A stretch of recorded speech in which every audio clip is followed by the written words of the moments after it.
Okay, welcome to Academy of Tone 209. Hey, there's a very special guest, Manuel Bastian, back in the house. Hey guys. Yeah, very great to have you here. And you have been playing your favorite Marshall, which is the white one behind. It's a can we see it? 67, Plexi, the real deal. It says JMP, but it's actually a JTM50 circuit with a rectifier tube. And EL34s already, and the laydown power transformer. I was playing all kinds of different amps, switching here. Which was mine is that 69 50 watt JMP 5181 tubes I put in there for some reason. It's one of my favorite amps in my collection. There is a challenge going on about, what amps we love and might you love. So we will talk about beautiful old Marshalls and newer stuff like the Friedman, and we will, oops, wait a minute, I think this was on standby. We will talk about all the details, and maybe you can learn something for your endless search of tone. But before we go into this very deep topic, a few housekeeping maintenance things. Maybe you guys have seen that Saarbrücken, our hometown, was flooded. I did a post on Saturday on the social media. This was Saturday morning. As you can see, there's a lot of brown water, which is the Saar River. And like behind my arm, this is usually pedestrian way, and the water was all the way through. On the right hand side, where there are some trees, this is, when you look very closely, this is where the Autobahn is flowing. So we have actually there was a 70s band, I think they were called Earl or something, and they had a Saarland local dialect hit in Saarbrücken, the Unterwasser-Autobahn, which means the submarine Autobahn. Yeah, because you can kind of go straight into underwater if you like, if you don't have an amphibious device. So this was the situation. By now everything is kind of clean again. It looked very, very, very bad, but it was not as bad as it seemed. We have that flooding occasionally. It wasn't there the last, 2 years. Saarbrücken, the capital where we are, is kind of used to that in a way, but it was not as severe as it was over the weekend. The funny thing, I learned about the whole thing. I was in the office, which is kind of not too far from the river, and there was a guy standing outside knocking at the window and asking if they can have the parking lots for their boats, because there's kind of a boat club where all the people have their, whatever, is this roaring boats or, boats, and they had like 50 boats, and they were, this was, I think, was it already Friday or Saturday? They are very close to the river. So they ask, hey, can we use your parking spots in front of the companies? Wow. Of course, sure. There's nobody there on the weekend anyhow. So we had tons of boats parked, which was cool. And I was in our warehouse, which is actually in the basement, and it was completely dry.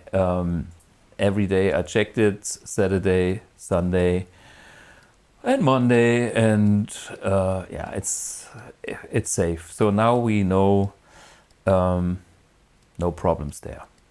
So thank God. Yeah, that was the flooding craziness. We could hear helicopters all the time and the firefighters and whatnot because they use the pumps for some basements and yeah. But luckily, I think we have managed to get through.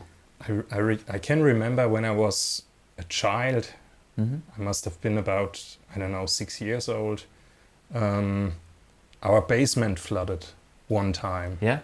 Yeah, it came through the canal.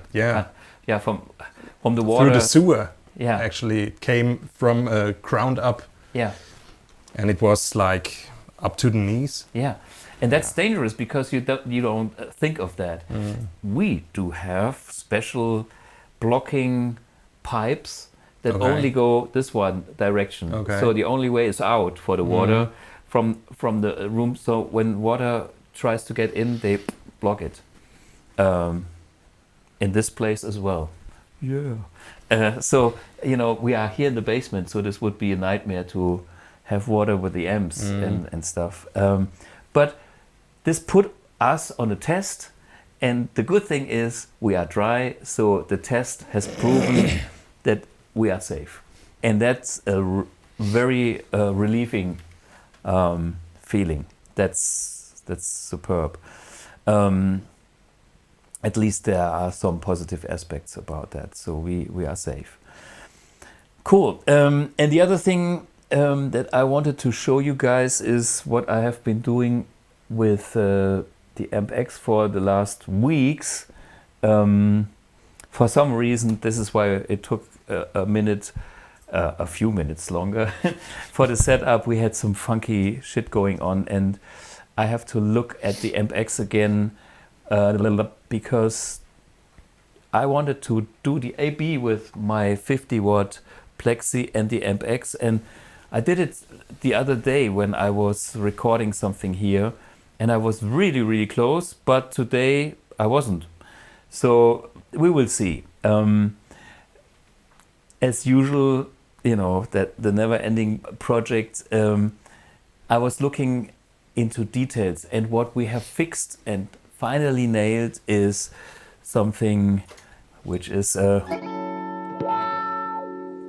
this wah here is a standard wah, but we had worked on other wahs like Vox wahs. I have these old different Vox wahs and with different type of coils, the Farcell coil, the metal, I don't know what the English word for it is, the Kanisterspule in German. There's different types of coils, and I have them all, and we try to emulate all the sounds. And then in the end, we found out that moving the pedal very fast was creating some noise because of the speed of value refreshments. So the intervals of checking the pedal and getting into the processor and getting it out, and to get a smooth, transparent signal with no steps was a challenge.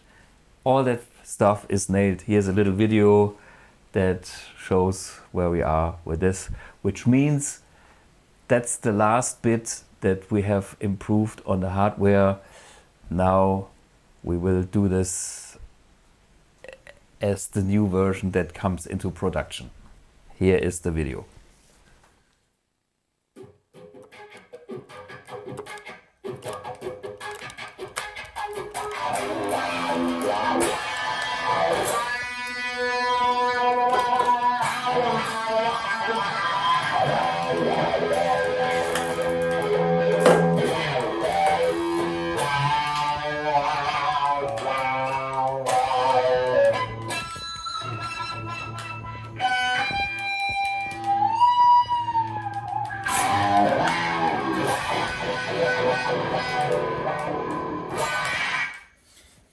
So we have been working on wah-wahs for the last actually 3 weeks, and we nailed it. So it's worth the wait, because then you get some of the best wahs with the AMPX.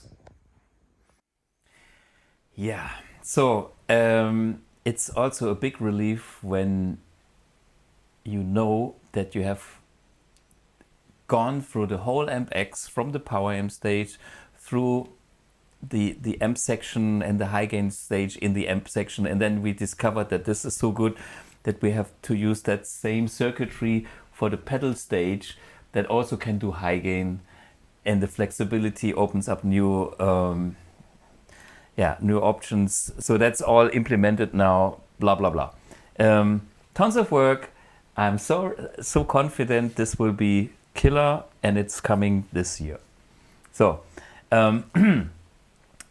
and I will gig with this on Sunday again in where am I playing? Wait a minute. I thought, for those who are local, wait a minute, let me check. My first Homburg, Homburg, for the not Hamburg, Homburg. This is the thing about. For the guys in Pirmasens, it's the same. Yeah. Okay. Here's Homburg. Yeah. Our local dialect here is so funny. It's so great. You know, it's like people from where Manuel is from is called the Pfalz. Okay, and the Pfalz, they have a lot of O in, especially in Pirmasens, where I live, it's, I don't know, you take a 10-minute drive and the dialect is totally different. Yeah. It's crazy. Yeah. But it's so funny, and it's like if you meet some people from this, it's like, can you say Bahnhof? And you say Bahnhof. The Bahnhof. Yeah. Sahne is Sahne. It's so cool, you know. But anyway, I guess we have this internationally everywhere. Look at all the British accents, you know. Yeah. If you yeah, bubble water. Okay, so well, the other day I came. Well, last episode we had Rich in the house. We played some AC/DC.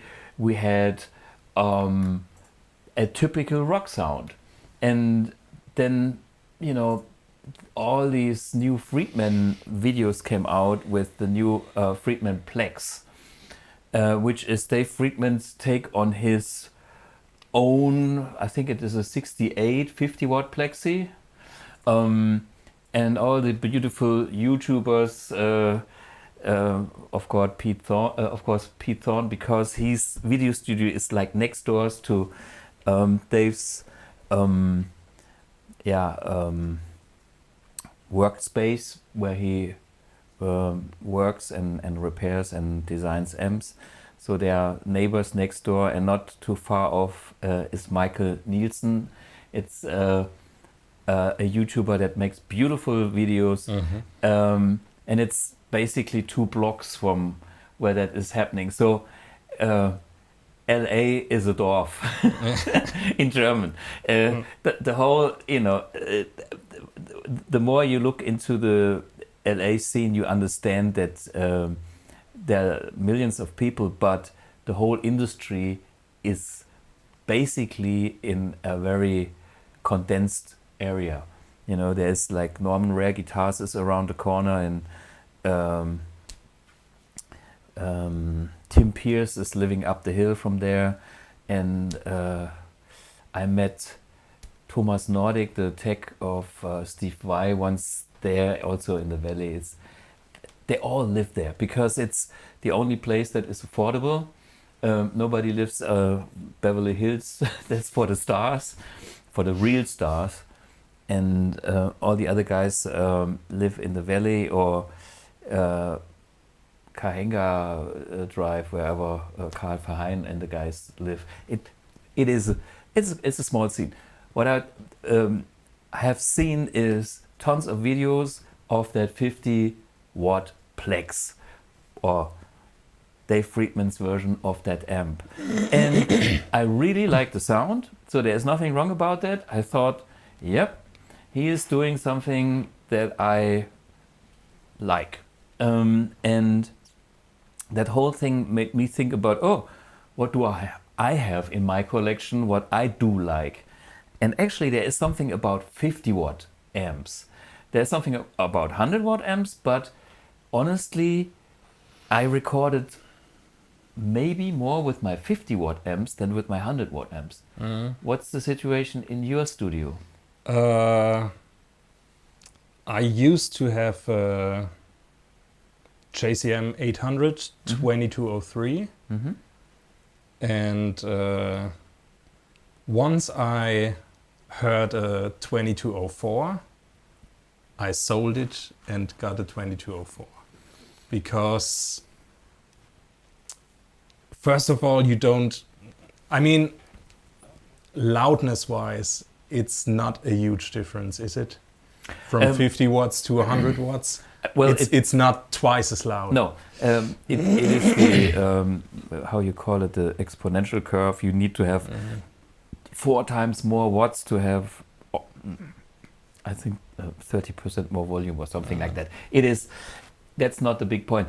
The 100 watts is a big ballsier in the tone. Yeah.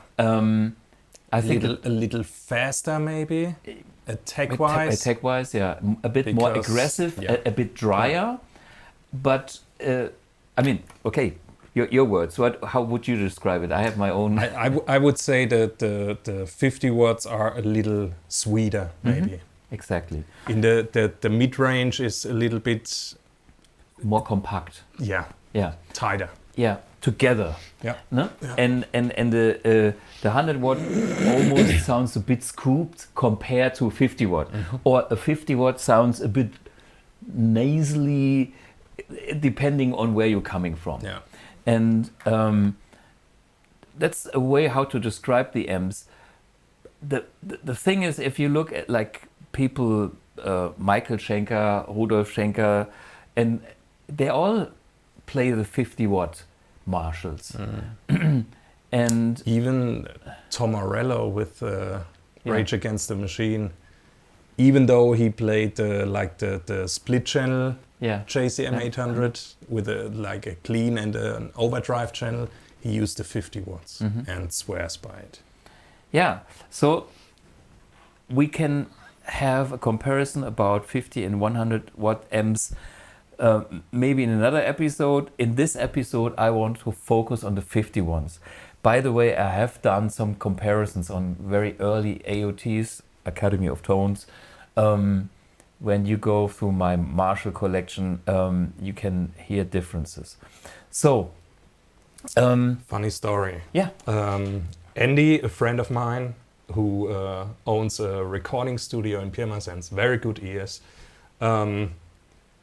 He owns a JMP 2203, 100 watt, and I think it's a 78 or something.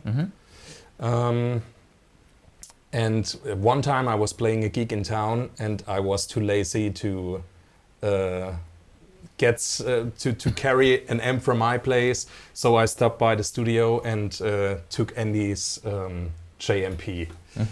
And of course, sound check, I blew a tube. Well, so that shit happens, but there's. I went back to the studio and got I think the only amp there that I could use for the gig was a high watt. But anyway, I blew a tube on Andy's amp, and I told him, "Oh, I'm sorry, I'm gonna get you new tubes." And I told him, in the meanwhile, you can pull two tubes out. Either the internal or the inner ones or the outer ones. Yeah. And I think you have to change the ohm. Yeah, the ohm setting, impedance switch. Impedance setting. But mismatching impedance is also a nice thing. But anyway, yeah. So Andy listened to the amp running in 50 watt mode, so to speak. Yeah. And he said, "Oh, it sounds so much better. Thanks for blowing my tubes. I'm gonna leave it that way." So he's he never looked back. Yeah, so. yeah. I do agree. I had, especially when I played live, the 100 watt amps are for what I do too brutal. In a way, in the studios I do have 100 watt amps. This one is 100 watt, and also this Thomas Marshall is 100 watt. This one is a very warm sounding 1967 Black Flag, which is bearable. I would call it bearable 100 watt, because it's not too much in your face. The later ones, like in the 69 and especially in the 70s, they got even more aggressive and more aggressive, and that's okay if you are into the more aggressive rock styles, but not for me as a classic rocker. By the way, I found a beautiful text by Blue Oyster Cult from 1976 about more cowbell. Exactly. About the sound changing in 1967, which is the year from your Marshall, to the later years. Let me read it, because it's poetry. Okay, I'm not good at reading, but I try my best, okay? 1967 was the summer of love. Like, wait a minute.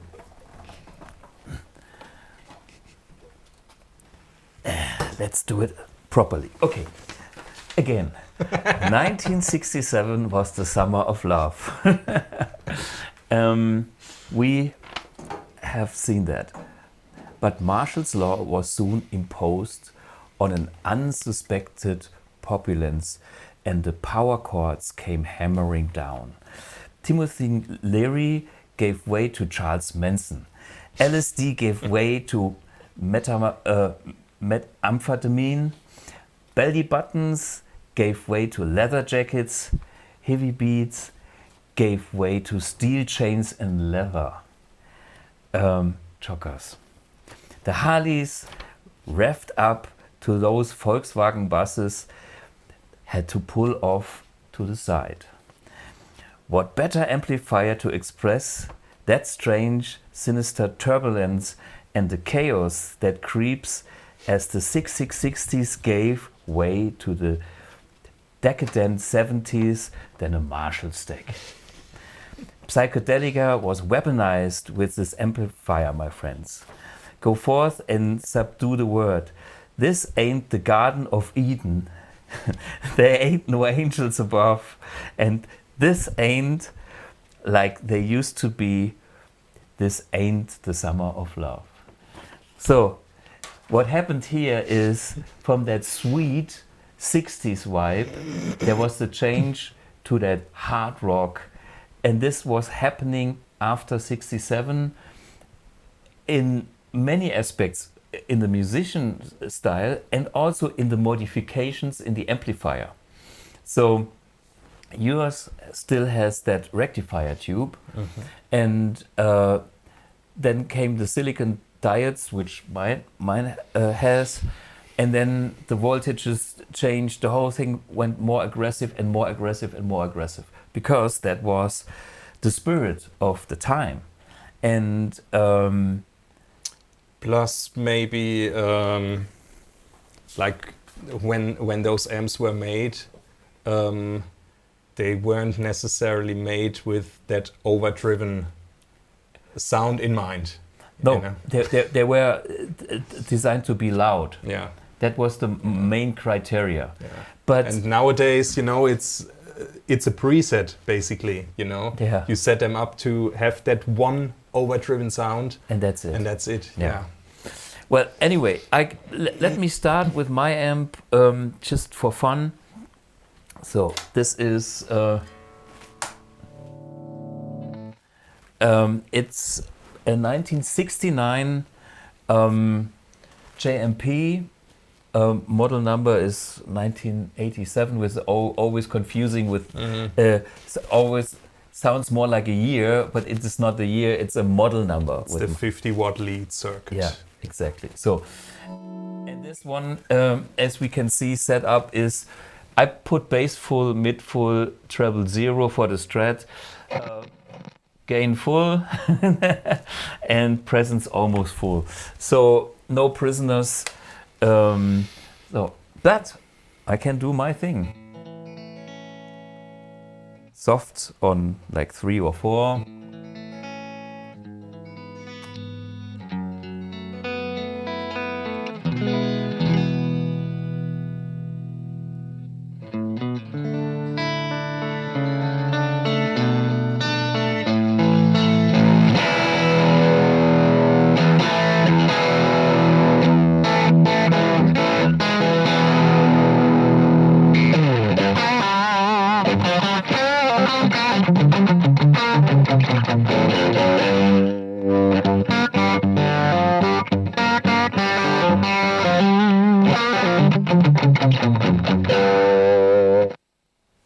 Yeah, this is that noise that we all know Yeah.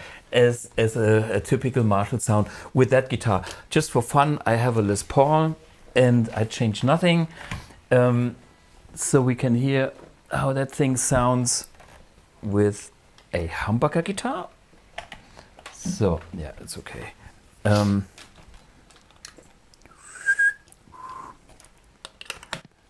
Mind the whole thing is on full, you know.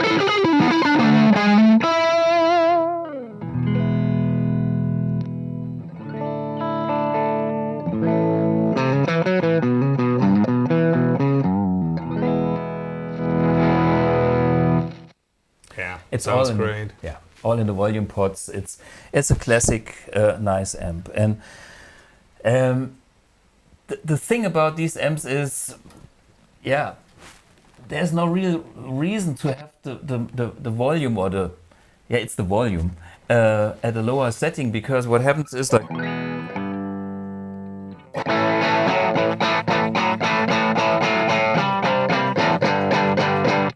It's something is missing. I rather have this cranked. Turn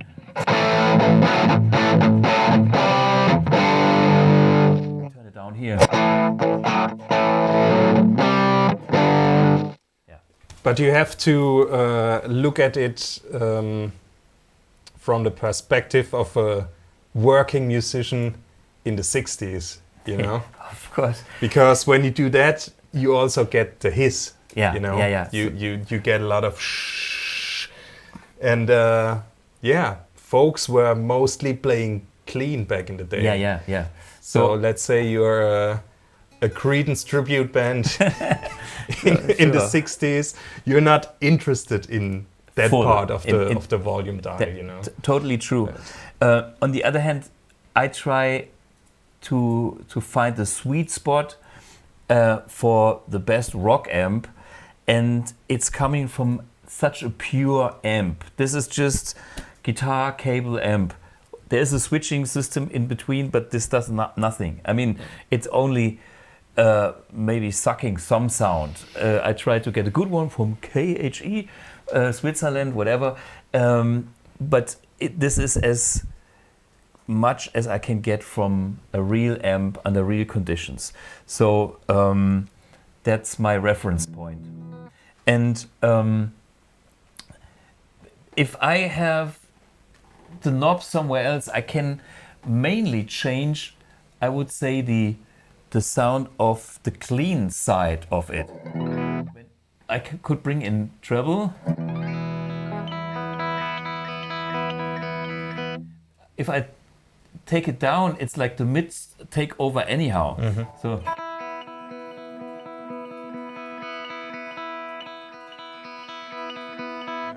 The reason why I decrease the treble is because that gives me more mids, that gives me more gain, that gives me more rock. And that's kind of my topic now. Like, let's try to find the best rock amp.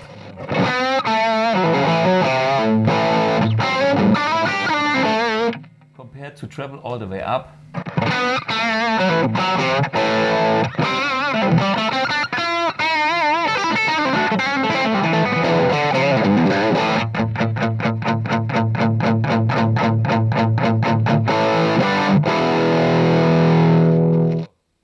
the presence here, if I go all the way back.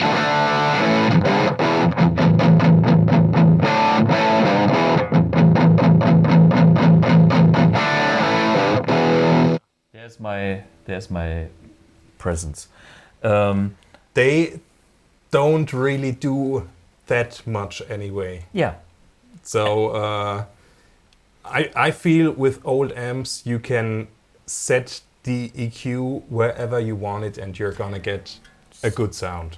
It's that one sound. Yeah, that the amp has as a character. Yeah. Yeah, and then it's kind of more to adjust your guitar to the amp, so that kind of you get what you want from that amp in the combination of your guitar to match, make the perfect match of the guitar and what you want. But the amp is an animal that has a character, and this is what you get, and all the rest, forget it. That's a modern thinking of amps that have like totally different sounds. And that's didn't exist back then. It was just an amplifier. It was just making it louder, having a character. Yeah. And for me, this amp is a nice rock amp. Where's my... can you pass me the other humbucker guitar? Yeah, of course. Is ESP. Let's go and show you guys that this kind of amp is also what we know from.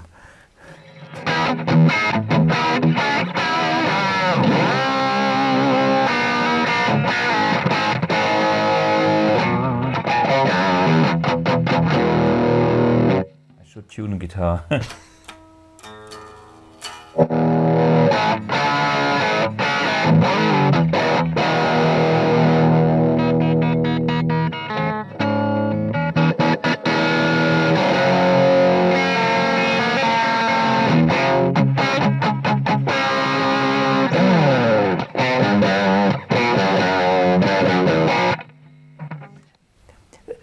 So this existed back in the days with a Les Paul or something like that. You were almost there. Yeah. Yeah. So there's like,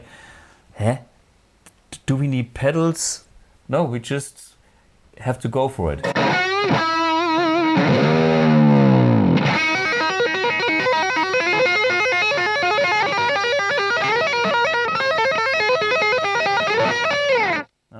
Eddie Van Halen, etc. And now back to the Friedman amp, which I hope to get soon as well, is he designed a lot of modern amps, like his Brown-Eyed, and he came back to such an amp after designing a lot of other products. It's his first vintage amp, and the reason for it is maybe there's a magic. And this is what I want to show you. We have that 50 watt Brown-Eyed Friedman here. And that is on channel 3.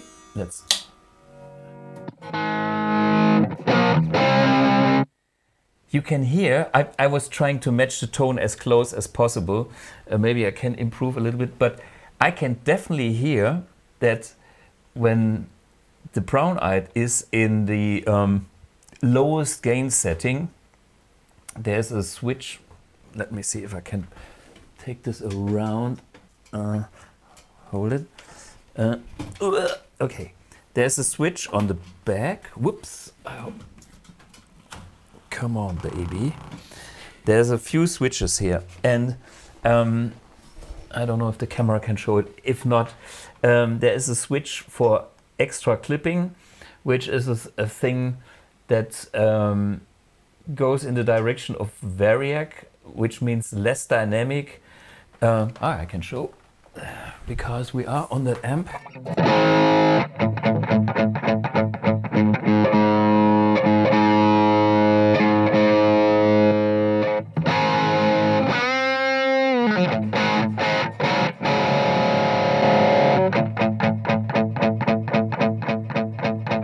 It's a little less level because some of the headroom drops, and this gives you also a bit more saturation in a way.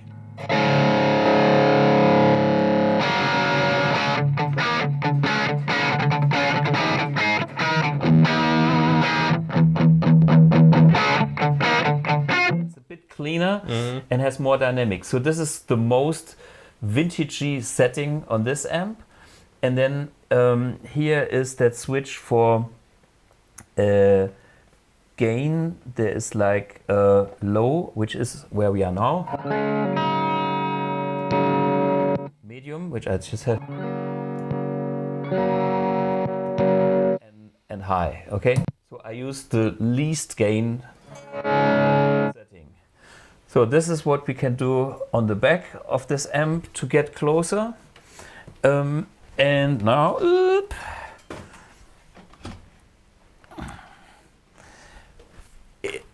on the front panel, I show you that.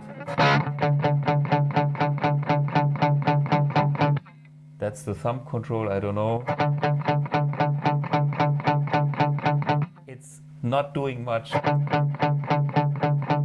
presence, you can hear.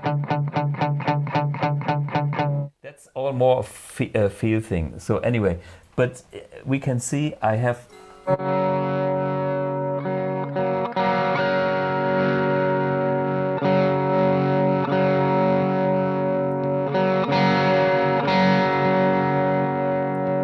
there's a fat switch. So this is non-fat. Fat. And now I go back for my Marshall.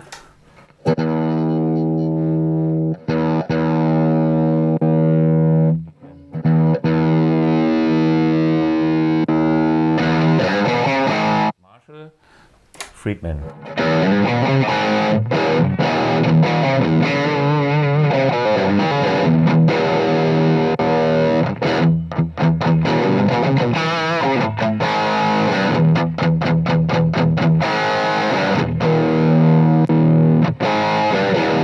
Okay, you can tell this, he wanted to get in this direction. Okay, and yeah.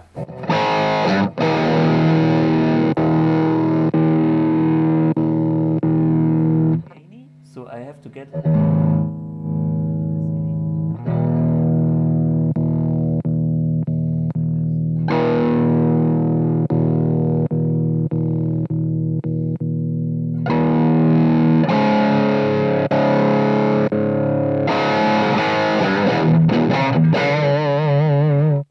okay.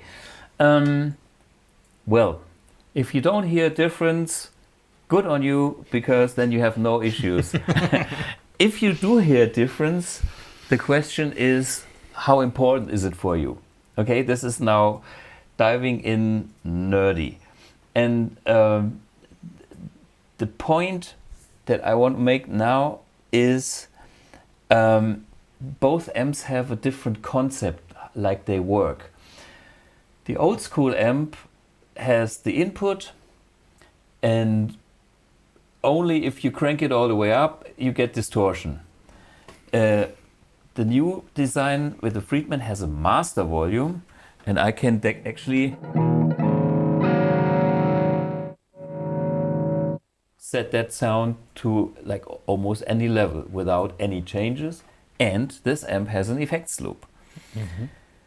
That new Friedman, that Plex, has no effects loop because it's kind of a vintage design. Why did he go there? Well, there might be some magic. I have prepared with Julian's perfect handwriting a little scheme where we can see how such a vintage amp works and how that compares to a more modern master volume design. And this is nicely drawn. You can see on that vintage design we have the guitar, and on the Marshalls it's a classic to have both inputs, like the bright channel and the darker channel, whatever that called. Is it called, what was it called? Volume 1 and Volume 2, really? Yeah. Yeah, and one of them has a bright cap and the other one doesn't. And then when you look at this little picture here, we can see there is like the first tube, the two stages you can blend. This is what a lot of people do. They bridge the inputs so they can blend the guitar into two chains. It's not really channels, but let's say stages, of one being more bright and the other one more dark. And with the volume 1 and volume 2, you can make the mix of those two stages to your liking. And then the next thing is the tone control. And then there's a buffer stage and a phase inverter that drives the output stage. And the distortion comes mainly from the power amp stage and the buffer stage, and not so much from the input stage, because there is not so much gain. So when you have such an amp, what is the trick? You increase the volumes to get enough level to drive your output stage and the phase inverter into saturation. That's the overdrive that we hear. And what the Friedman Plexi is doing, they have a master volume, but the master volume is actually behind that buffer phase inverter stage before the output tube. So he gets that stage clipped like in the vintage amps and has the more authentic vintage behavior. But the level is so high that you have no point to insert effects. So there is no way to get an effects loop in such a vintage design. Yeah, so this is what his Plex is doing. The way I describe it for myself in a much easier terms is the power stage in an old amp is actually creating a lot of compression. Yeah. It's that, you know, when you dig in and it feels good and it sounds good, and that what we all strive for, basically. And even if you add an effects loop to an old design like that, the power stage, the power amp stage, which basically makes the amp loud, still has that compression. So even if you plug in your delay, it gets compressed and you don't get clean delays or clean reverb because it gets squished down in the power stage. So there's really no need for an effects loop because it will almost sound the same when you plug your delay in front of the amp. Exactly. And the way to get to tame such a vintage amp is either doing this phase inverter master or having a power soak, which is like after the whole power amp stage, and then have something like a Friedman, what is it called, a tube station? Power station. Power station. Is it power station? I don't know. Friedman power station. It is, which is a load box and another amplifier, which in this case is even tubes to have a neutral volume. Okay. The question is, do you need that? What are you doing with the whole thing? Are you going crazy because you buy such an amp, then you have that, and blah blah blah. What we have here is kind of the most puristic thing which I have used for recordings, because that was my challenge for the best rock tone situation. What can I have in my arsenal to get the best rock tone? Well, in the end, it was some of those vintage amps in my world. I have modern amps, I have my Hughes and Gettner, I had other amps, and as you can see, I have more vintage amps than modern amps. The reason for that is because they have more character. And that is the point I'm trying to make here. So we had that guitar. Let's go back for a little bit. Too many guitars. Maybe I go back one step for the Les Paul, a little bit more classic here, and play. That's the Friedman again.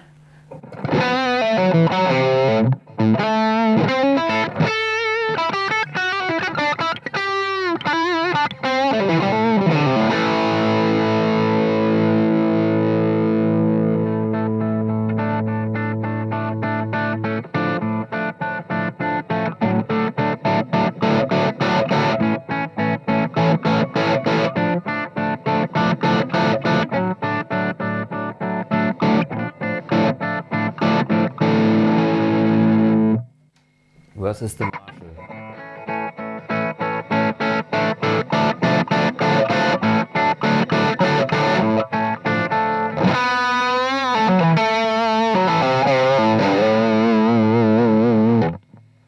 Something tells me that sound is a bit more in your face, right? I don't know if you can. To me, it's the overtones. Yeah. The Friedman sounds a little bolder, Yeah. rounded off, top end wise, and the Marshall just oozes with overtones that want to jump out, and it just feels more alive. Yeah. My explanation for that is because the overtones are created in like the very last stage. Mm-hmm. It's like it has not been sent through anything else and being filtered. It is parts of the saturation comes from the very last stage, and that's part of the magic, and that's what Friedman also discovered.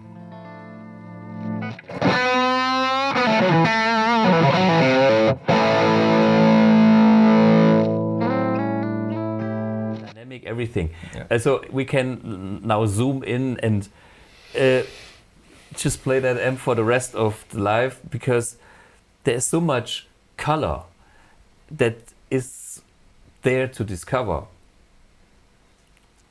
Good reference, right? Yeah, definitely.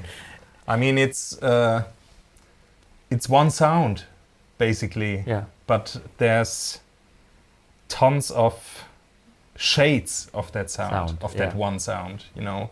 And once you have that one sound that is everything you want, and you can get those shades a lot. You know, it's a really dynamic amp. And a lot of times more modern amps, they have a good sound, but you don't get those shades in between. And then it's already half the fun. Yeah. Yeah. And that, I mean, and we are talking boutique here. Yeah. I mean, we are comparing this amp to like the highest level of modern amps. Yeah. This is, people say this is like one of the best modern designed all tube amps, period. We will have some other amps coming in, and we will listen at all these shades, and that's so important, no? To me, it feels like the difference between those two amps. For me, it feels like this one is power stage wise more in the JCM 800 territory. Yeah, well, that's what it feels like to me. Yeah. Like instantly, you know, that controlled, you know, not I don't know how to describe it. It's not as, you know, this one is spongy and has those overtones at the same time. Yeah. This one feels a lot more controlled and stable. Yeah, exactly. Now we have the second drawing that explains that in technical terms, at least in a like a block diagram. Ugh, I just dropped my water. Cheers, guys. There's now half a liter on the carpet. It's only pure water. Okay, too excited. Well, let's have me get music. Okay. So what happened between these amps, the Plexis, I would say, and the 800s? Well, they have a gain control, and they have a master volume. The first thing that people do, or Marshall also has done, is using the two input stages and cascade them. Yeah. So this way you have more level to drive the two tube stages and drive that early stage, the input stage, or the clipping stage, like the second tube, into clipping. And that is doing the overtones, the distortion. And this signal then goes through the EQ. And the EQ thereby is way more effective. If you have an 800, it's like, oh yeah, now the presence, now the treble really bites, and it's too much, and the other one is like, oh yeah, now it's really scooped, and it's very dramatic. The difference in the tone stack, once there is overdrive, is so much more audible, more dramatic, because the overtones have been created in the gain stage, and those overtones are then EQ'd, versus the vintage concept where there is some EQ and the actual distortion, the drive happens after the EQ, and there is nothing to filter it anymore. And therefore, of course, any filter can affect whatever the tone in a way, how direct it feels, and stuff like that. It's just more puristic with those vintage amps. And yeah, on the other hand, with that modern design, you have more control. That is the game with modern amps. And then when we look at this diagram, after the tone control, we have the buffer, which in this amp is not doing that much. Master volume, phase inverter, as the master volume is mostly not on 10.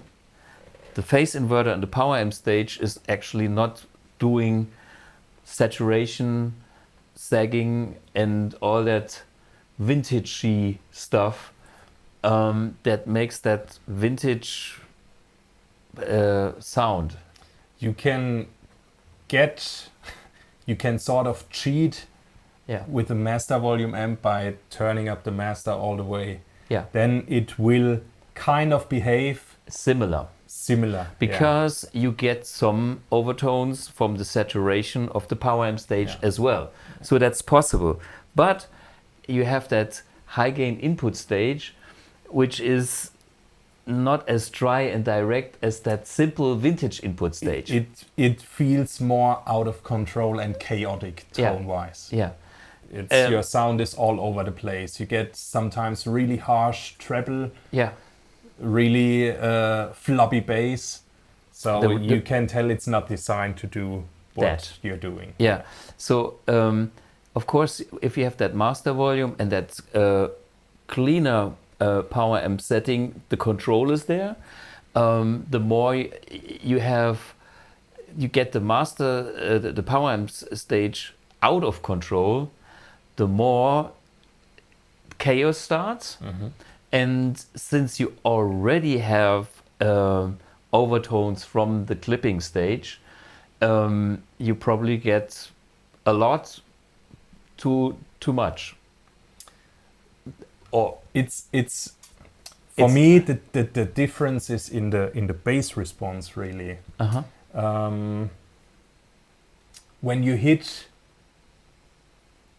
even though it's historically not, it's maybe the other way around, but I like boosting a JCM 800 with a treble booster.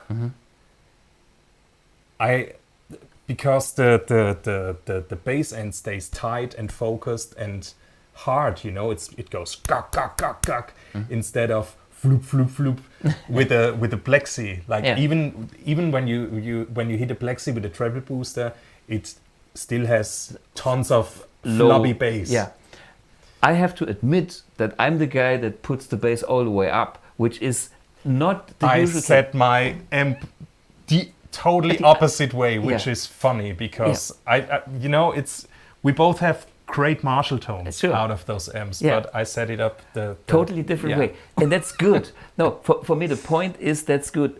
That explains my philosophy, your philosophy, and I think that's good to have you here as a guest because I tend, of course, to do my thing, which is a natural thing for me, and I worked all my life with creating my tone with the attack in the right hand to kind of mold the notes out of the mud.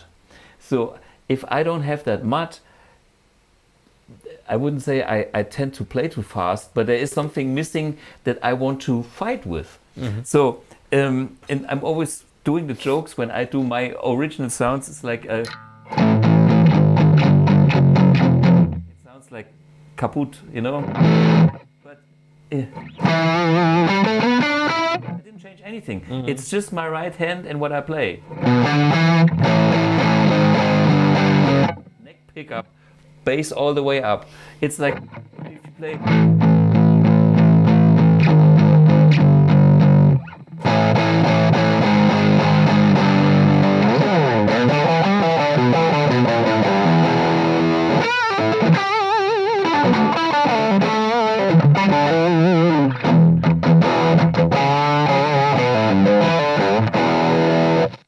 For fun, I put it to 0 like yours.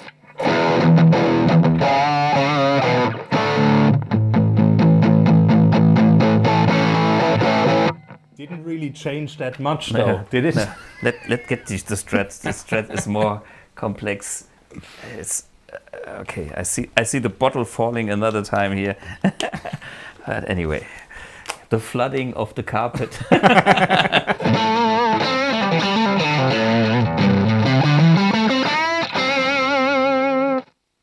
Yeah, I'm in this amp. Okay.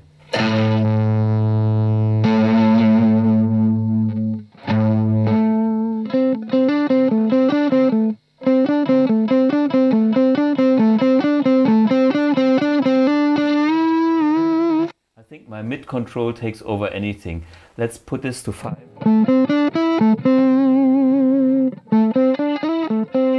So now it's working. Yeah.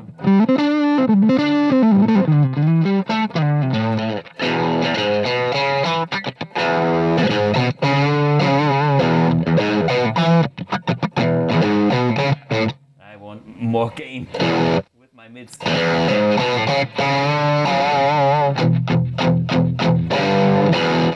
But you also crank the volume all the way, which is something I do not do. Yeah.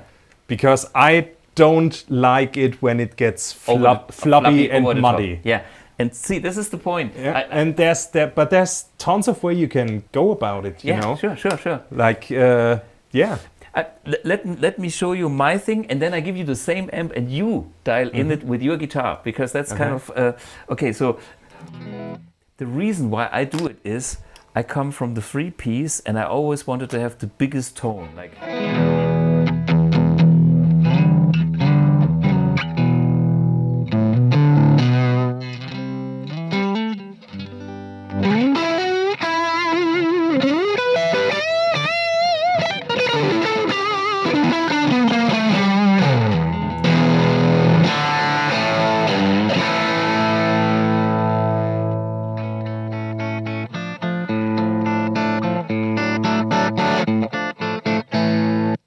So there's my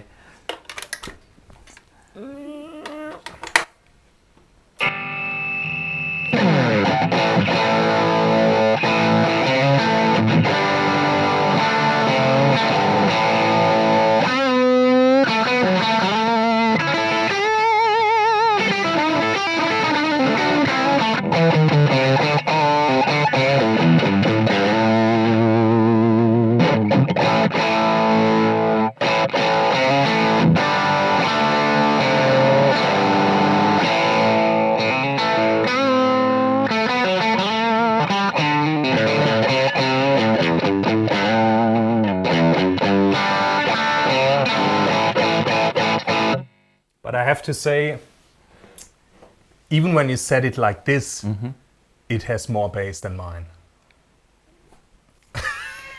Yeah, well, I love bass.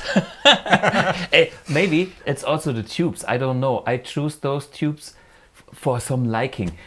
20, 30 years ago when I got this, I had this amp already as a teenager. And it is one of my all-time favorite standards that it's still around. It makes total sense, you know, like we all pick and choose the amp for the scenario. And when you set up your amp, like even the tubes, you know, the tubes, the pick, the guitar, the strings, like everything you do, when that comes from the 3-piece band, you know, and you want a huge sound, it's a totally different scenario. Like I set this up in my studio, you know, to cut through the mix. It's a whole different animal. Like everyone who tried to record their amp at home and sets it up the way they set up their amp live and put a mic in front of it, it's not the same. You know, it's you won't get the sound you get in the room. Of course not. Yeah. And I found my settings in the studio, they are drastic on the amp. Yeah. Like, you know, mine is like the presence is at 8, the bass is all the way off, middle is all the way up, treble is all the way up.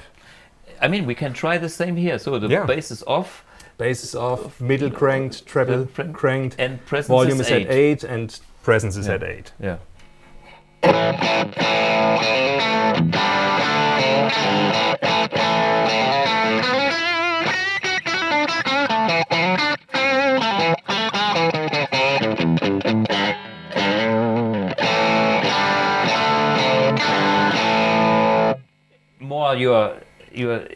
More your sound. Yeah. What would you improve? What would you like miss with that tone for your ideal? Actually, a little bit more presence. More presence, yeah. Now it's got that like the bite in a positive way. The bone dry mid range. Yeah. I long for. Yeah. No floppiness. Yeah. Yeah. And it's open. Yeah. You know? That's what I go for in a Marshall. Because, you know, in a mix there's a bass player, you know, there's a Hammond that does some low end stuff, and there's only that space in the mid range you can occupy really with the guitar. And that's, I mean, you know, like you set up the amp coming from a live perspective. I actually used to live in a recording studio. That was also the time I discovered vintage amps and, you know, set them up, not being in the same room, you know, having the cabinet in the live room and having the amp head in the control room and fiddling with the knobs. And then, you know, like I still can remember the first time I set up an amp and, oh no, it doesn't sound good. But I have the bass only halfway up. That's not how I set it live, you know, and it was confusing in the beginning. But you basically have to learn to just not give a shit about how the amp is set. You know, it's how it sounds in a mix. That is what matters. And that's how I, you know, maybe I've, like, living in a recording studio, I've trained my ears to want that quality out of a Marshall. Yeah, you know? Sure. No, I think that's good to hear. Question is, that's the main guitar. Let's try. Yeah. Let's try switching both back amps. And forth. Okay. Yeah. I can. Funny thing. Yeah. The volume 2 does something even if you haven't connected the two amps. Yeah. And my volume 2 is halfway up. Yeah. Just as yours. Because it reduces the gain once it's down or up. So in the middle position, like the other volume needs to be in the middle position to give you the maximum output of the stage that you're actually using. So even though, well, it puts some load on the circuitry. These amps are super simple designed and everything is kind of interactive. For fun, just before we switch to yours, I give you the Friedman. So let's hear. This is the Friedman.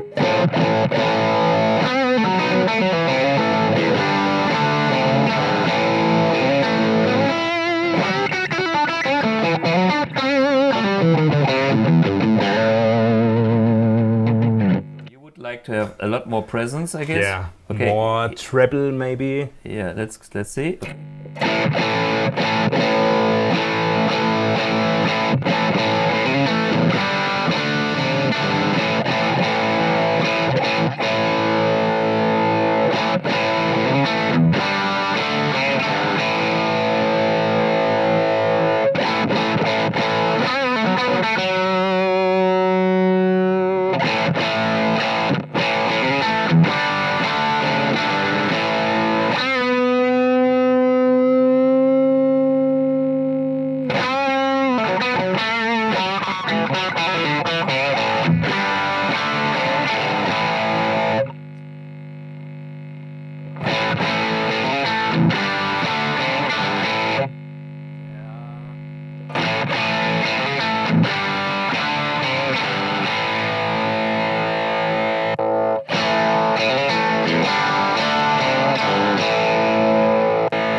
Just for me, I want to challenge with the AMP1.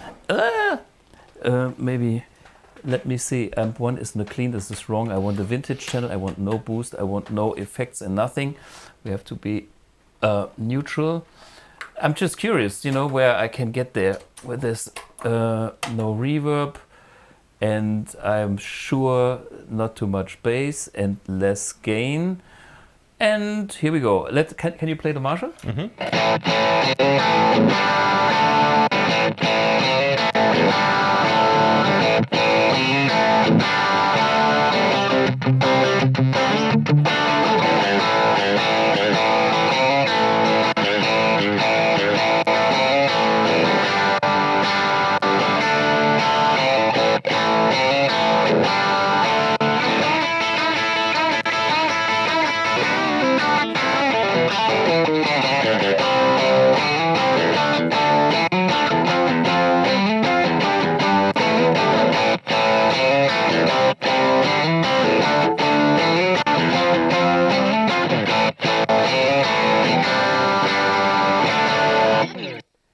So I think that is even closer, to definitely than the Friedman. Yeah, the Friedman sounds a lot more compressed. It's not as open sounding. Yeah. It's like you can't hear the strings as much. Strings, yeah. The real noise of the strings. Yeah. It's kind of differently processed. But is it a gain thing? You try. Can we try reducing the gains? You are here. Here's the gain. Can you play? Okay. Also, I put on the Friedman. Yes.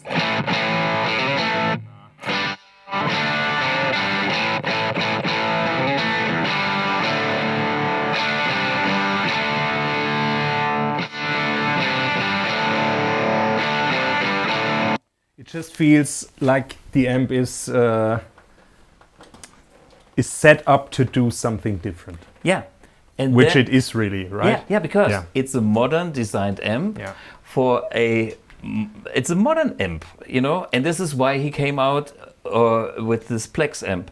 And that I'm very curious to get this amp in, because I think there's a reason for this new amp. And I'm excited because what I heard online was telling me, we are coming to my reference as well.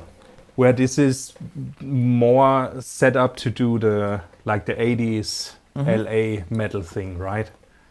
Well, basically it is like a modded 800 revoiced with a couple more options and a few nice flavors, but different thing. And the way you ask stuff from an amp is brutal.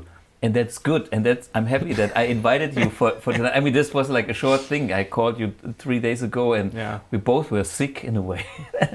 Lying on the couch. I had fifth disease. It's what the Americans call it. Yeah. Fifth disease, because it's, I don't know, it's like chicken pox. Yeah.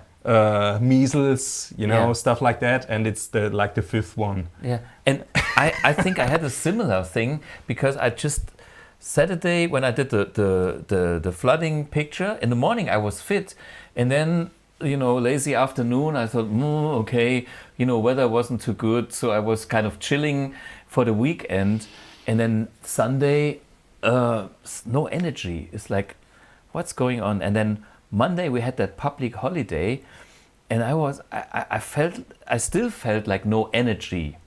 And then in the evening, in the evening I thought I felt better, and then I thought, you know what, I make a little cycle tour because the sun came out, and I had shivers like, and then I was sweating the whole night, and now it's gone. I'm happy.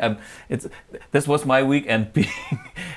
Usually my body has no time to relax, but there was a long weekend, and I called you up and I said, Funny thing is, like adults usually don't get the rash. Yeah. And they usually only discover that they have like fifth disease with a blood test. Yeah. And I was coming down with a rash, and I thought, we had a new detergent. Of that. And I thought I might be allergic or something, but it was really weird. Then my joints started to hurt like hell. It was. I had also, wait a minute. So I put this in the switching system now. Okay, here we go. And your amp is switched on. And this should be now on the Friedman. Are you? Just double check. Yeah.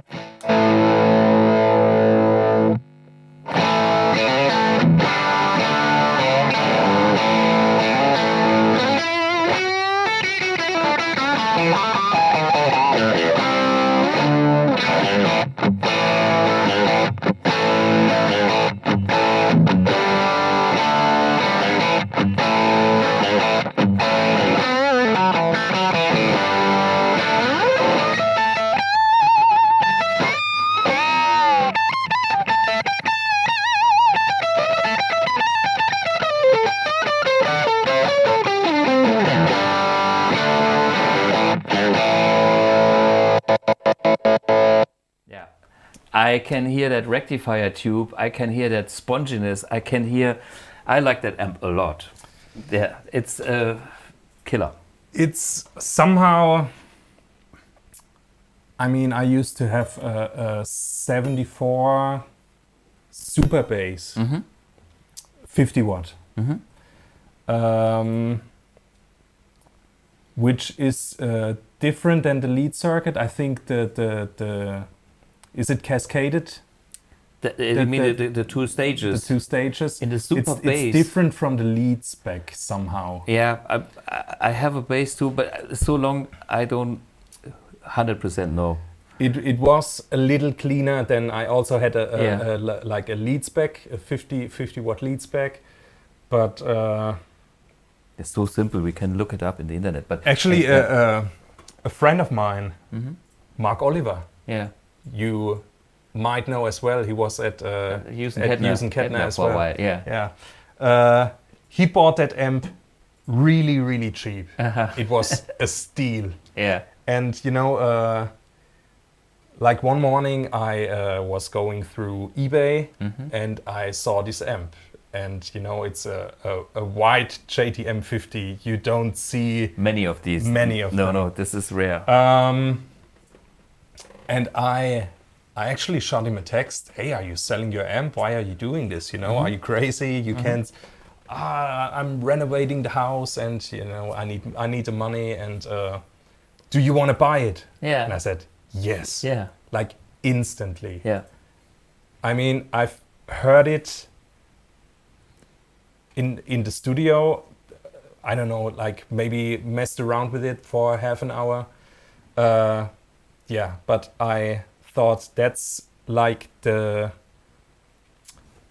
And I don't think they built those for a very long period with those specs. Yeah, like EL34s and the rectifier tube. In those years, they changed like every few months something, and so there is not a puristic. They are all having the rectifier tube, because this was like the last version of rectifier tubes. Yeah. After this, probably production run, they all had the silicon diodes, and you know, and so the transformer changed, the tubes changed, the rectifier changed, and then, you know, other little steps, and they're all different. And this is like why we are so crazy about these amps, because they are characters due to those little nuances, but it's like, hey, I'm riding a different horse with a different character. It's what makes the difference, you know. And with this amp, it feels like, you know, you still have the like you already have the EL34s, so it's more of the rock and roll stuff. But with that rectifier tube, it has a different mid-range. Yeah, it's not as scooped mid-range wise than later models. Yeah, I do have a 68. This is kind of 50 watt in between those two, already with the rectifier diodes and EL34s. It's kind of in between these two amps. It is actually not here because it was at Peter Weier's place for a while, and he thought it was broken, but he was using the wrong socket somehow. I will get it soon, and this will be on my next AB for the ultimate rock amp challenge. Shall we try ABing? Yeah. Between those two with the same settings? Yeah, let's go. Whatever you have set it for. So this is yours. The white one?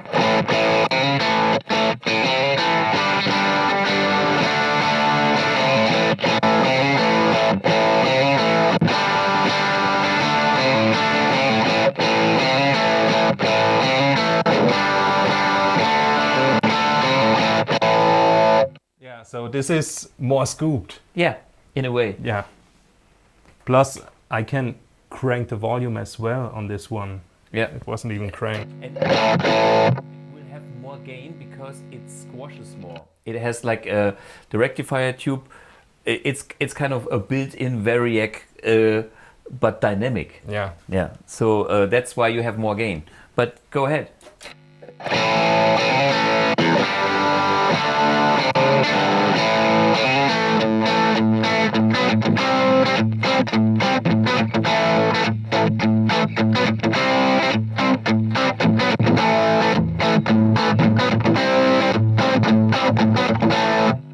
That's why I have the bass all the way down and the treble and, you know, everything all the way up. And you can hear it has already too much gain because this kind of gets muddy. I totally agree now with what you've got. If you crank that amp, that stays kind of more compact due to the tighter power supply with the rectifier diodes. And this one is spongier, so you have to be careful not to go to the very limit, to the very end. Yeah. This is like the volume at 8 is probably the highest I would go with this amp with single coils, you know, and I'm playing P90s now.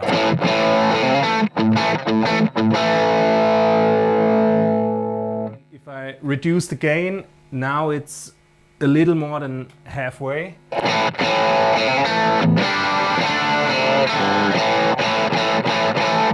It gets more into this territory. Let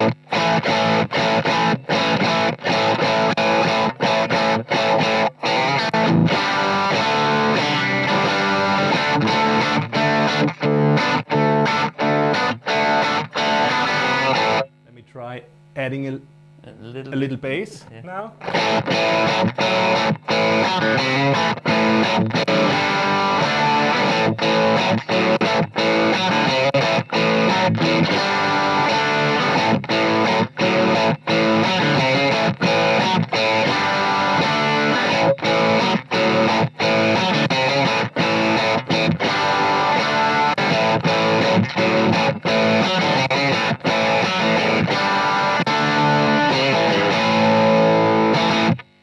Yeah, you can tell there is a certain sponginess beautifully that comes from the rectifier tube. And then there's a little different tightness here. It's also kind of nice. Yeah. So to me, those amps are both keepers. Definitely. Yeah. And I'm excited about this. I mean, I have my 45 over there, which is a totally different animal and way more spongy. Try with a Strat. I play a little bit of Strat, and then I do my full bass on thing just for fun to see where we end up. And maybe I will not even go all the way with this amp, but let's see. So this is now mine.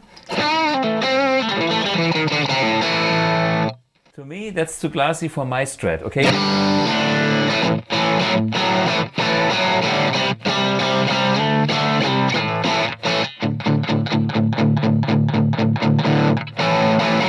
Okay, that's my muffle sound, but let's go.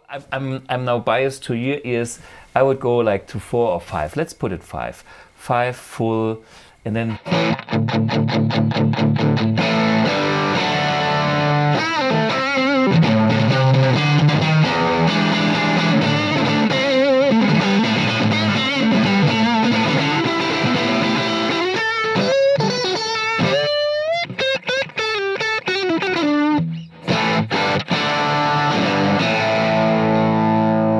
That's my amp. So now yours.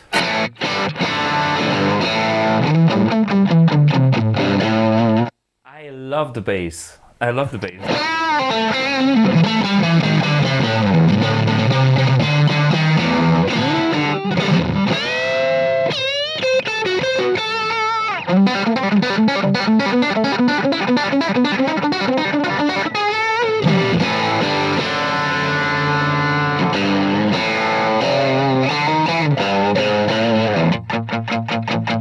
Now the bass is all the way off.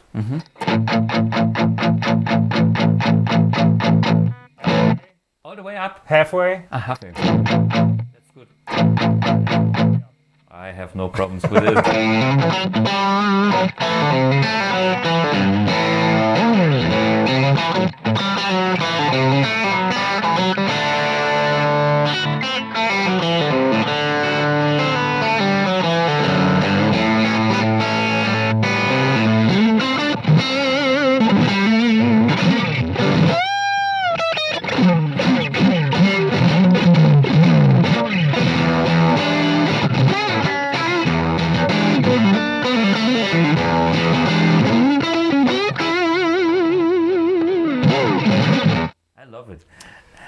But also, one more thing. Yeah. Comments here. Daniel, who is actually watching Gold Rush Music. Hey, Daniel. Daniel? Who is Daniel? He came by, Daniel Diebold from Karlsruhe. He came by my place with a few of his vintage Strats. I remember you did a video, or I have seen something online. Yeah. Hello. So, my 63 Strat, this one here, is a lot more bassy than each and every one of his Strats. Yeah, okay. And he had we had a 62, a 63, two 65s. Yeah. And this one had the most bass end out of all of them. You know,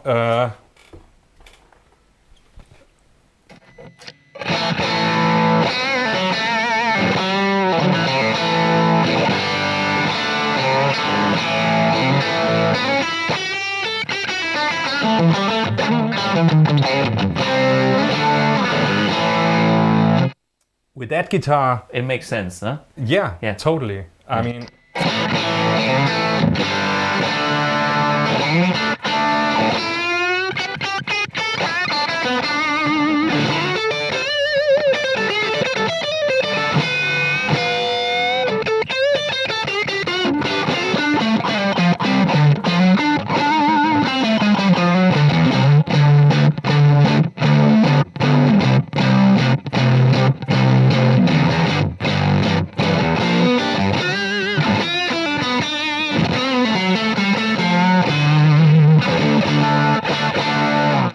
Who needs a fuzz when you have such a bass? I mean, it is everything. You know, there's not even a pedal involved. You know, it's just like. Let's check out this one. Yeah.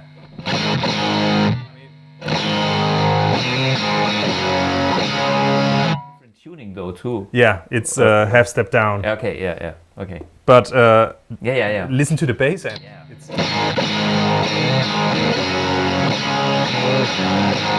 It has more, almost more bass end on the bridge pickup than yours on the neck pickup. Yeah. Okay. You have the pickups are really close. Yeah. That might be a reason for it. So the closer the magnets, the more bass you get. But there's also magic that happens when the magnet is close. Is schmatz. Yeah.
Okay, I mean, your amp is kind of one of the winners here, but I just wanted to show that, yeah, we can get such a direction of sound also with the AMP1 on these settings. You can see with the overhead, yeah, Lucas can show it.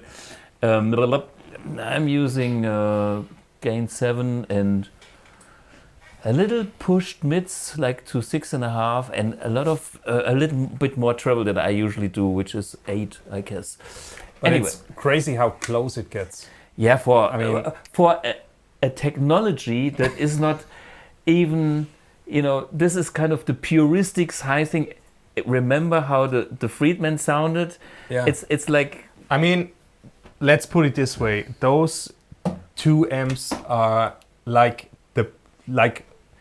those two sounds are one or two of the best Marshall sounds out there. Yeah. And this is why I was sure I called the whole thing like a challenge with several episodes. This is episode 1 because I will have other amps, even from my own amps and other things coming to A/B it because I thought it's time for the real nerdy stuff again. Yeah.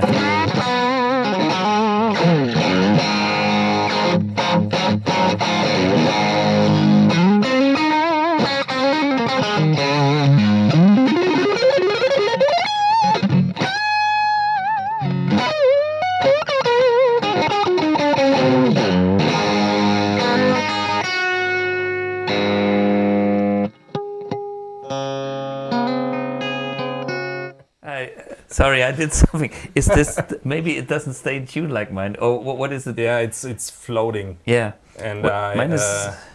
Yeah. I haven't played it very much.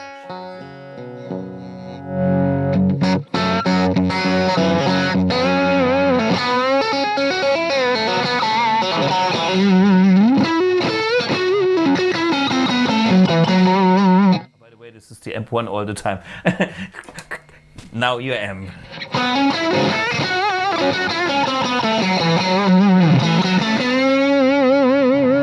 I love that rectifier tube, man. I need to get one of those because this is on my wish list for the AMPX because it has that. It's the extra fluffiness that I'm always looking for. This one is kind of very nice in the studio because it finds its place and it's controlled in a way, but yeah, this is kind of in between, of course, like also in the timeline between my JTM 45 and that one, and that's 68. I'm concerned to get my 68 back and put that in the line, because I think that is interesting. That's very interesting.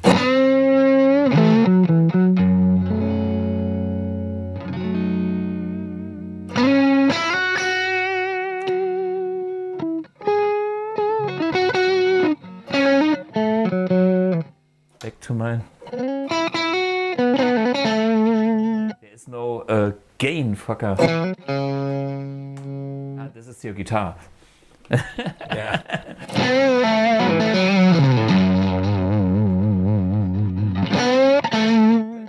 With these amps, you don't need it, you know.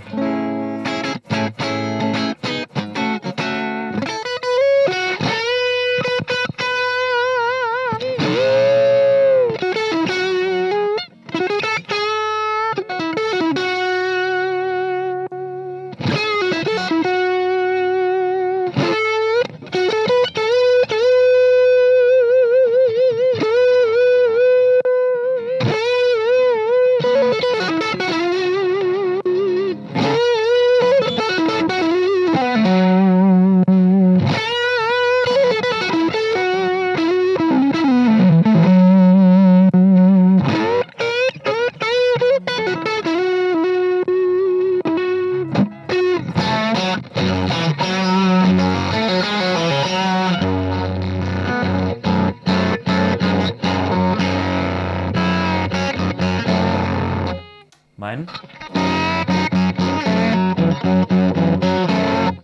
Yours? The bass kind of pushes away the rest. And that's why I usually keep it low. Okay, I mean, it's keep it cranked low. now. What I just love about that amp that has just that touch extra gain with that rectifier, that sponginess killer.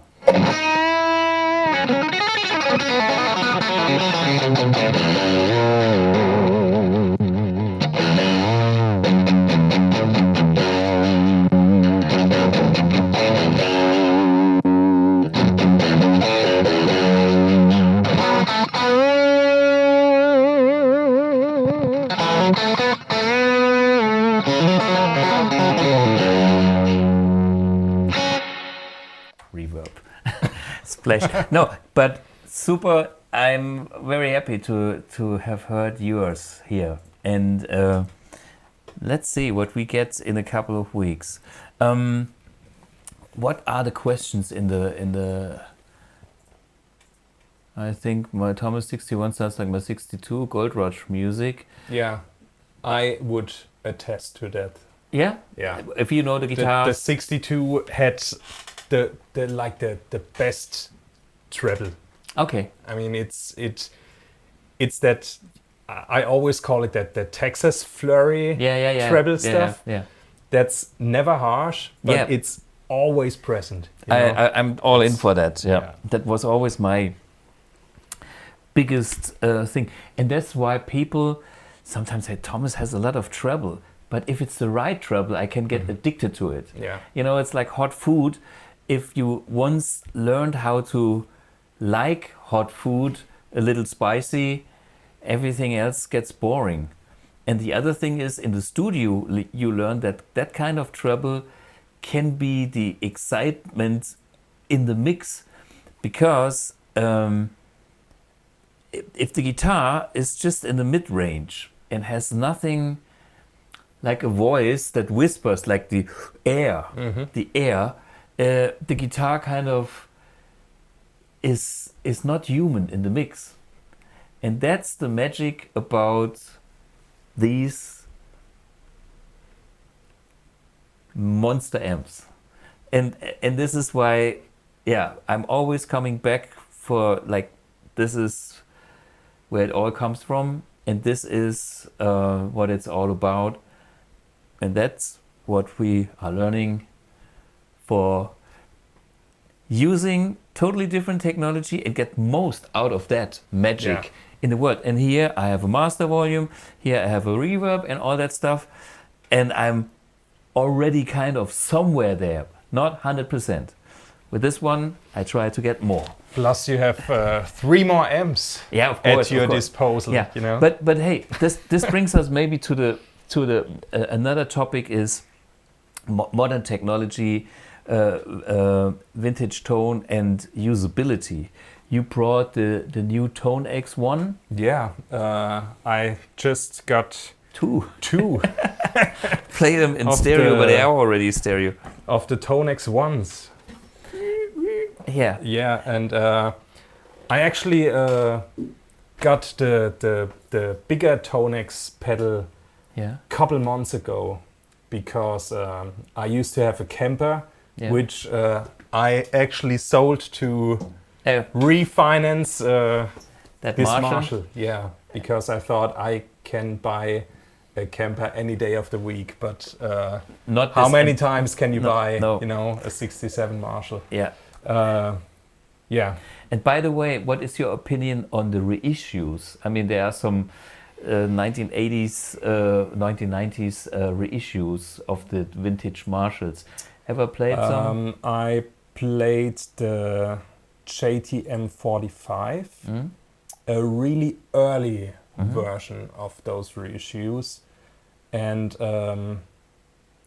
back then I didn't like it that much, I must say. But back then I didn't really know how vintage amps work. Yeah. You know, maybe I set it up in a totally bullshit way or something like that. I still have a recording. Okay. But, from that amp. Okay, but my point here is I had a lot of these, and I still have one here, but the old ones are the keepers. And I mean, I've played the 1987, like the 50 watt lead spec. Yeah. It sounded way too harsh to my ears. You know, like Too all stiff. that bone dry cutthroat Marshall sound was gone. You know, it was like brittle and harsh, and it's the same really with like Fender reissues. Really, like the top, like the treble isn't in the right spot. It's not smooth. No, it not hurts at all. in a way. Yeah. And Blizzard of nails. yeah, and for me that's the challenge always, to get that smoothness, that high end without hurting your ears. And that if you you know, that's like that's the point, you know, like at like maybe you've played 5 or 6 reissues, and then at a certain point you get I don't know, you get discouraged from ever trying one again, because in your head you form this picture that it's actually impossible to even get close to those sounds, you know. That's why and then imagine seeing like the AMP1 for what it is, you know. It's like a pedal-sized amp that looks kind of spacey, you know, doesn't look vintage at all, you know. Imagine my surprise when like this thing was actually the first thing that came close to all my vintage amps, you know. I mean, because I'm so affected by the vintage amps, and I kind of like to revisit the whole thing after a while, because, you know, before you are biased in a way like, oh, only vintage is the holy grail and the rest go home. You know, you can go and be not objective anymore, and I think it needs to have a test of time and a approval in different situations and different ears. You know, like you now own you earn vintage amps. No, you earn money to buy vintage. That would be great. You know, to get paid in vintage amps. Yeah, okay. Give me another pile of those Marshalls. I love them. Okay, and tomorrow, yeah. Yeah, but you own those amps, you live with them, and I think for a lot of people the issue is you dream about that stuff, and that's a different feeling. I mean, it's a great feeling too. The longing feeling for Christmas is like everybody waits for it, and then it's over, like in a day, you know, or in an hour. But you just said you dream about that stuff. I just remembered. I mean, I have a 65 Hammond M100 at home. Organ. But tonight I actually dreamt about a B3. Okay. I dreamt that I was buying a B3. The real deal. So yeah, that's still stuck in my head. Yeah, okay. But this is how it starts, and that gives you an energy and a certain feeling. But for me, it's like owning one of those and working with those in different situations, and then doing like what we are doing now, like real nerdy A/B testing, to double check if all that we know it better, or, you know, I'm so convinced and la la la is still holding up against things.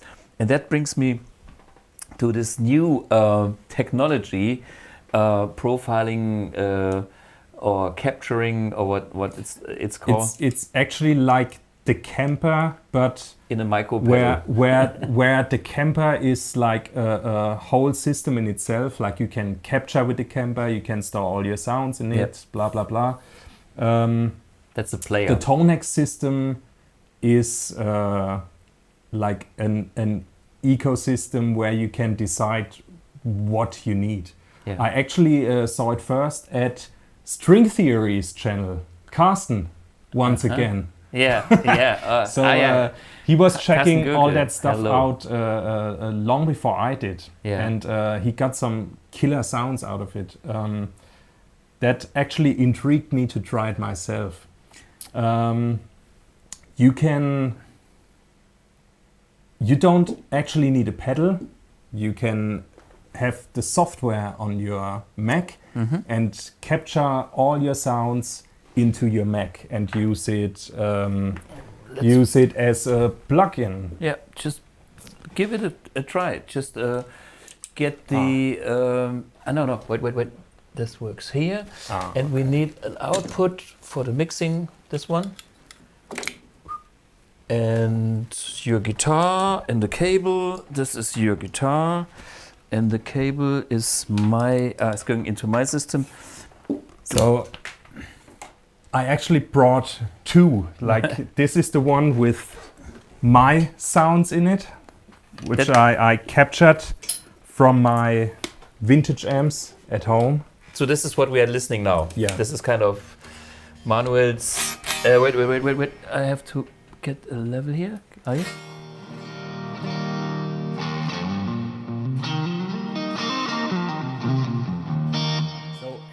Including all the effects and the reverb. pretty good. Like I can turn it off. So this is a capture of my 1970 Fender Bandmaster reverb.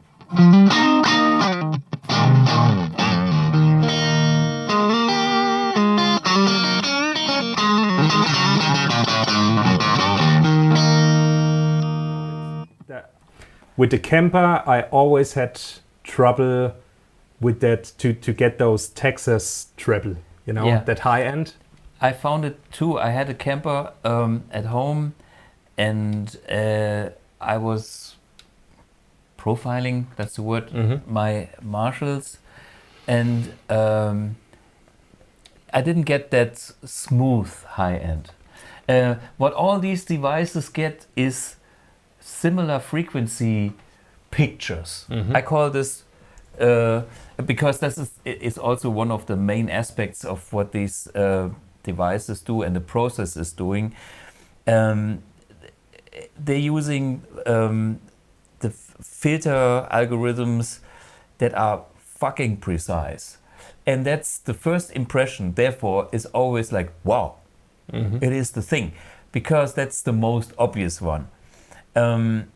Then what's happening in the dynamic range, what we just heard with the Marshalls, that's another thing. So and then the quality of the frequencies, especially in the high end, in the studio, you know, you have to you even the microphone you choose for that, you know, a Neumann or whatever mic, or even tube mics are chosen to be that smacking sound for Elvis Presley, you know, love me tender, love me do, and that is like such a big sound, because if the high end is so smooth and so open, without any harshness, it's like endless. It's like the universe. It's a frequency that doesn't stop somewhere here. It's like just the imagination of the unlimited high end, which creates that smoothness, is what gives you that unlimited dimension of that signal, being it a voice or a guitar or whatnot. And so what you are saying is, in your opinion, the IK Multimedia is smoother. I wouldn't call it smoother, because that's the feel I had with the Kemper, that it topped off the high ends at one point. Yeah. You know, the high end is there. It's in the right place, and it's bam bam. It's hard. Okay. You know, it's, I mean,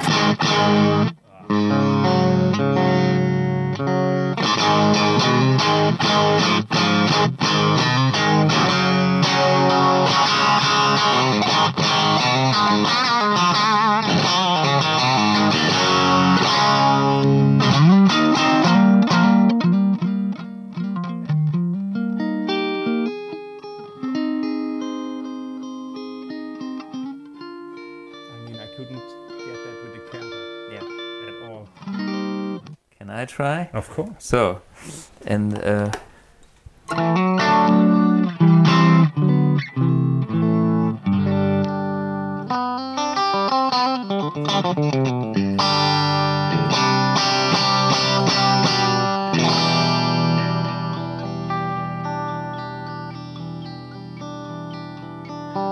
what other amps do you have? Do you have an AC30 or of course. One of the or do you have one of those Marshalls? I have that exact Marshall even. Ah, now we are talking. That's it. Okay. Wait. No effects. No. I still have to learn how to navigate this thing. Yeah. So that should be it. Honestly, it's quite impressive how many functions you get out of a micro pedal. Yeah. With all that, and therefore it's totally understandable that you have to have double functions and press here and turn there.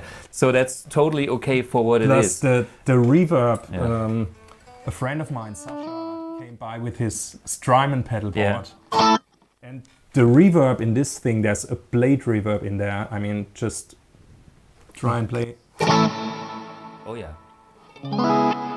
And we're listening in mono right now. Yeah, and it's even stereo. It's even stereo, and it sounded a lot better than the Strymon Big Sky. Okay.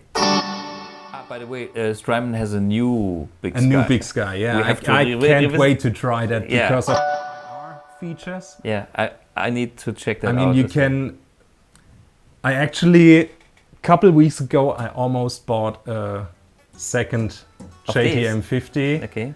But there's also an AKG BX20 on the horizon. Okay. The huge, do you know the BX20? Yeah, the huge spring reverb. And I mean, you could potentially do some impulse responses of your own BX20 and load them into the new Strymon impulse response. I do have I have an EMT plate 140, the original one. You do? I have actually two. We can talk. I have two. Oh my god. And I have one with the original mono tube circuitry. Okay. And I have one with a stereo. Wow. Yeah, one is given to a friend of mine in his studio, but it's mine. I just borrowed it. We can talk about the second one because it's at my father's garage, and he would love to get rid of it. But maybe if you like, okay, we're talking. Okay. Yeah. And, by the way, what's going on with the other 50-watt Marshall? We can see. I need one. Okay. Anyway, so this was a lush reverb. Now we're going back for the amp side. Yeah, of things. that should be the.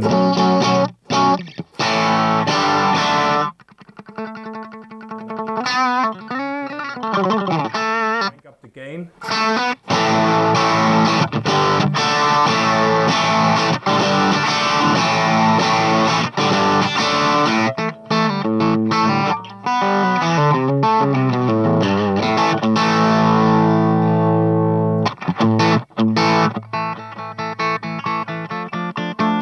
Okay, I have to be.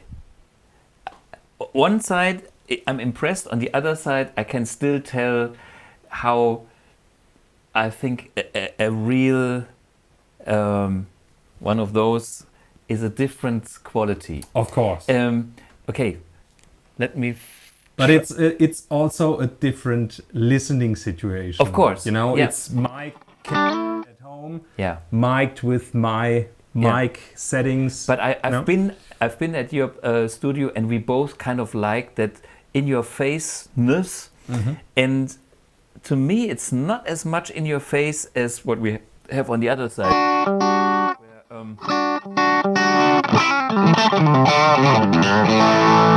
mean, you can still tweak a bit. Tweak the EQ.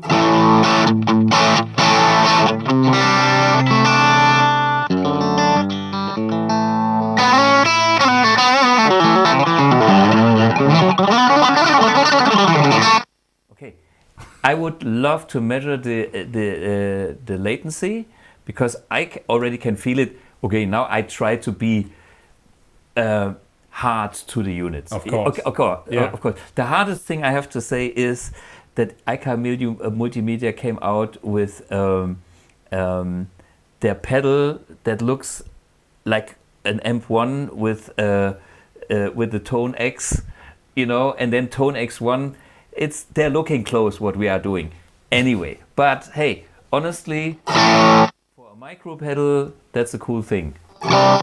And I'm even more impressed about the reverb quality. But you know what? Let give me I plug into one of those analog amps here, for instance. That's more clean. Okay, we have more volume. I need to be fair.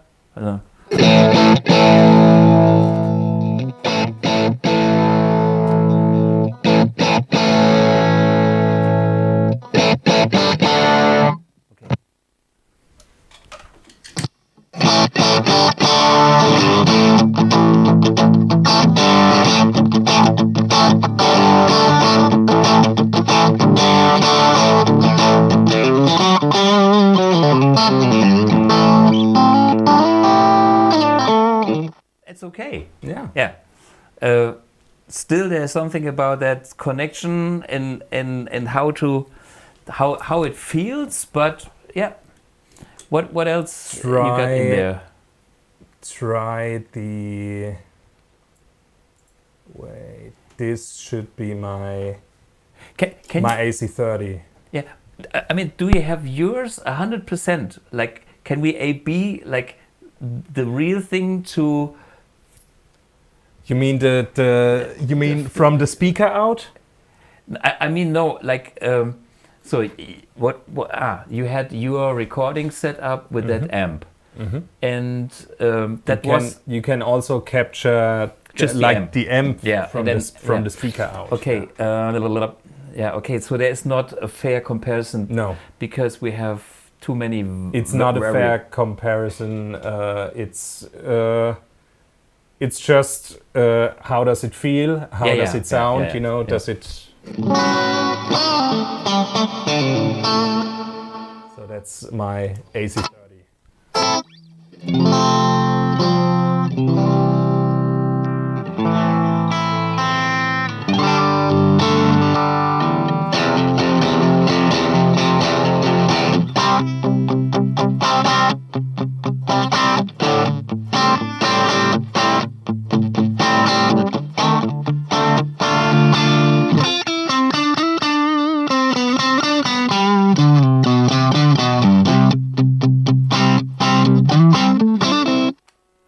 I make a bet it's at least 5 milliseconds. Maybe I'm wrong, but I want to measure.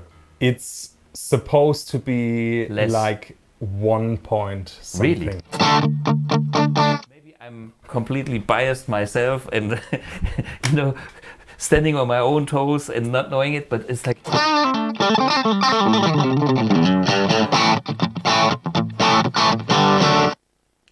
whatever. But hey, so what I'm impressed about it. You can take your amp with effects in such a pedal.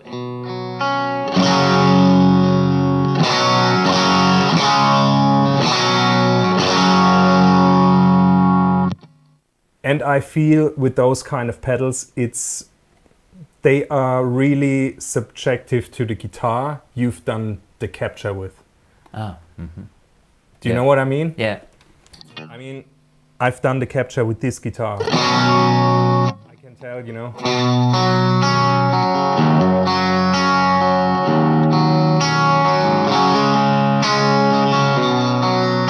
That's exactly what I want my AC30 to do. Yeah, okay. And it's like it translates your guitar from input to output. And with another guitar, it as we spoke about earlier, the other amps, the old school tube amps, they kind of have their own character and doesn't not matter so much what you're set in, it's just there. And like, you know, I would set my amp differently with a different guitar.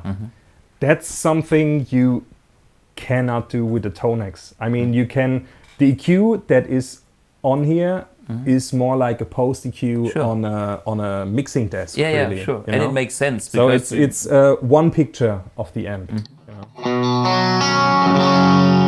But I mean, what you get is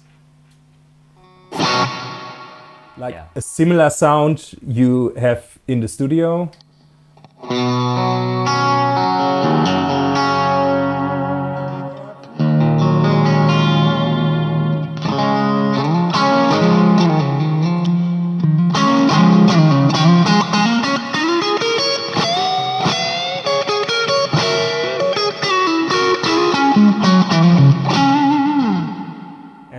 You know, for the first time ever, I think it's $199. Yeah, I mean, for that kind of money, it's a no-brainer. Yeah. I mean, it's a fantastic device. What is the other one sounding with the factories presets? While we're here, now we're just. So this one has the factory sounds it comes with in there. Yep.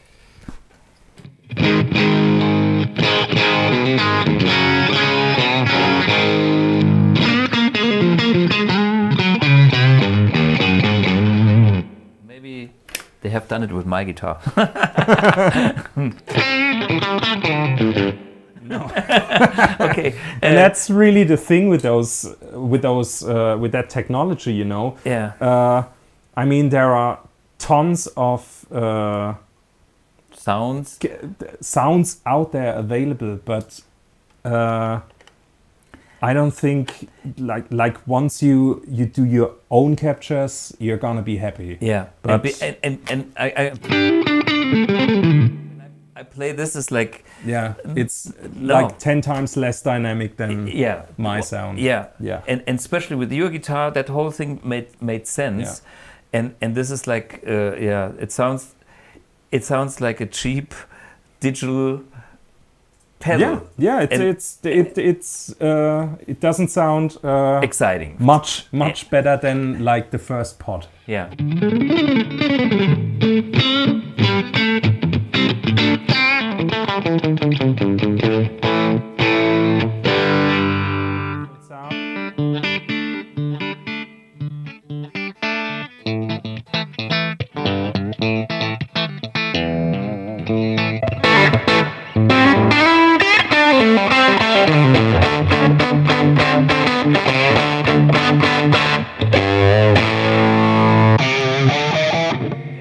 There's some nice sagging going on, so there's something.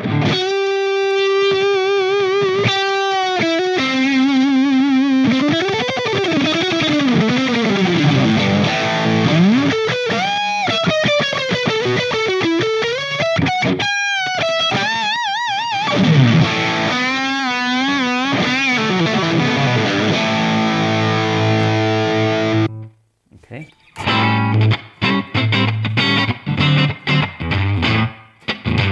Like a tweet? You don't know what it is, okay. Another Fender, yeah.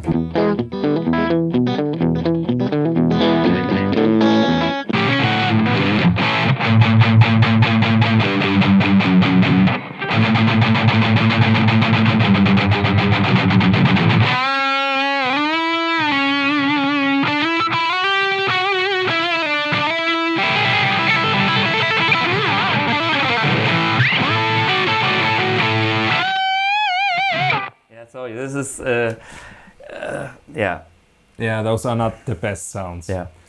But plus, they advertise it that you can use it as an overdrive pedal. Yeah. Which I've tried, and I'm actually gonna release some videos about the ToneX on my YouTube channel. As a pedal, it's useless, in my opinion. Really? Because it sucks tons of gain when it's in the bypassed mode. I mean, you can set it up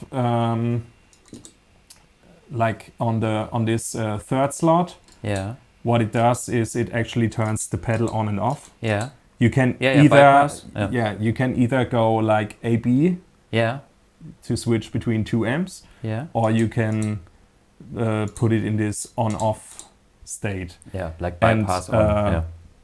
The bypass signal steals so much gain. I render it totally useless to use it as an overdrive pedal. Yeah, that's once you turn it on, it sounds okay. Like a tube screamer. Yeah, it sounds okay. Yeah.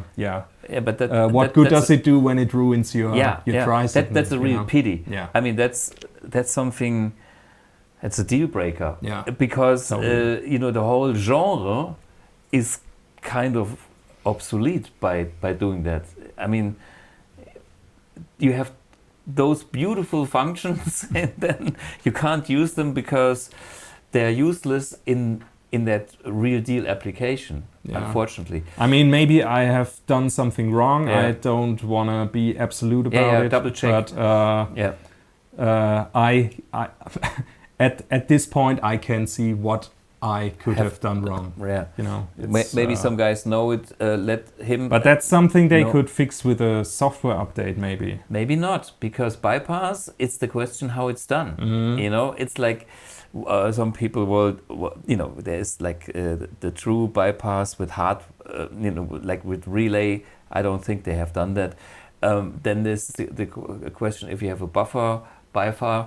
There are some beautiful bypasses in tube screamers and other pedals. You know, we all in thousands of guitar players use those bypass sounds, and there's nothing to complain about. It can be done. It just needs to be done properly. Interesting. For me, there's one more aspect about that pedal in general. When I look at the like industry, what are you doing? And I think I'm all in for innovation and having new tools and toys and options available, because if it does something good for you, it's good for everybody, for the player and for the industry, for the whole genre. And that's always something that I support, even if it's so. How to be happy with such a thing is key. Yeah. And I mean, with such an amp, it's also not everybody's darling, and you have to be ready for such a thing. And so there are situations where this might work, and there are situations where this works best. There are a lot of silent stages nowadays, you know, and when you show up with something like this, they're gonna kill you. And you can actually do a fly gig with this. Just, I mean, you could even glue this on your guitar and switch the presets while you know. There are even headphone digital amps out there nowadays. With all these effects and stuff like that, that can do that. And so for me, that kind of technology, as exciting as it is, but it came to a point where it doesn't get any smaller. It just it's there. It has the versatility already. Of course, this is limited because it's small. If you have like a camper rig or an XFX rig, I mean, we are talking about presets, preset managements, effects, and tons of options. If you need that, that's again a different creed in the digital world. This is like I do a few things. I find it amazing that is now coming to a level of micro pedals, and that's I think a cool thing. But if I had a company doing digital products, where can you go? Because this is already at affordable price, and if there's a battle on price, another thing, and that kind of technology that is used by IK Multimedia and Kemper and Quad Cortex, they are all using the same technology. So where are the differences? And is it just the form factor? Is it the features? Where's the quality? There's a reason why this product is better at this end, at that end, and so on. I totally understand why this is not the future, but it's the magic past, and I still love it. It's only rock and roll, but I like it, as you do. I think I'm in the business for something in between. And that's what I'm doing, and I try to capture what excites me about the AMPX, really, because you know today this is the only way I can take my personal amp sounds from home to a silent stage. You know, and this amp, once I need volume, I take the AMP1. You know. Sure. But the AMPX would combine both those two. Yeah. Plus, you would still have an all analog signal chain. You know, that's what excites me the most. Yeah, and I want this white amp in there because maybe some people think, is it? Do I need another amp that is kind of so close? I do, because that's, even if it's maybe from a certain perspective not so much different, but it's enough different for a justification to buy one, own one, or play one. And you know? Yeah, I'm gonna be a real happy man if my white Marshall ends up in the AMPX. That's because, good. Okay. Yeah. I'm gonna own an AMPX as soon as it is available. Yeah. So when I can take my white Marshall out to a gig in the AMPX, plus, I mean, I would buy the AMPX, and I've said this over and over again. I would buy the AMPX if it came with the AMP1 sounds and just the reflex delay. Well, this is already in the making, and this is happening definitely. Yeah. And I mean, that alone would be justification for me to get the AMPX. Yeah, but it's so crazy good. Yeah, and it's a system.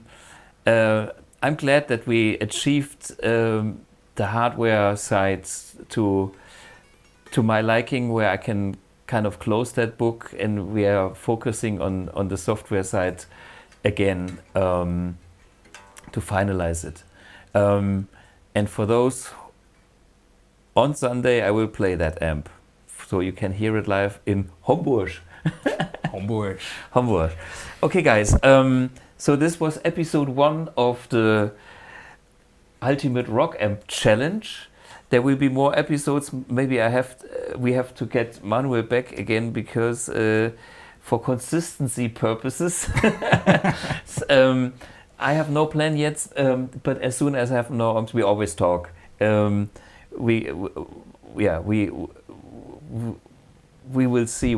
I'm definitely carrying on with this idea to get the nerdy aspects out there and see what's happening. So, plus we have more Marshalls. Yeah. Well, more is more. There's, and I'm really looking forward for the Friedman Plex to see how that fits into that world, and yeah, I'm really excited. I hope I get hands on one pretty soon. So yeah. So somebody's greeting from Andalusia. Carsten. Yeah, Carsten again. Yeah, please come back soon, Manu. So I will. Yeah, this is this is back. good. Ja. Schwarzenegger. Jo, mate, who's what? Applause. I love Austrian accents.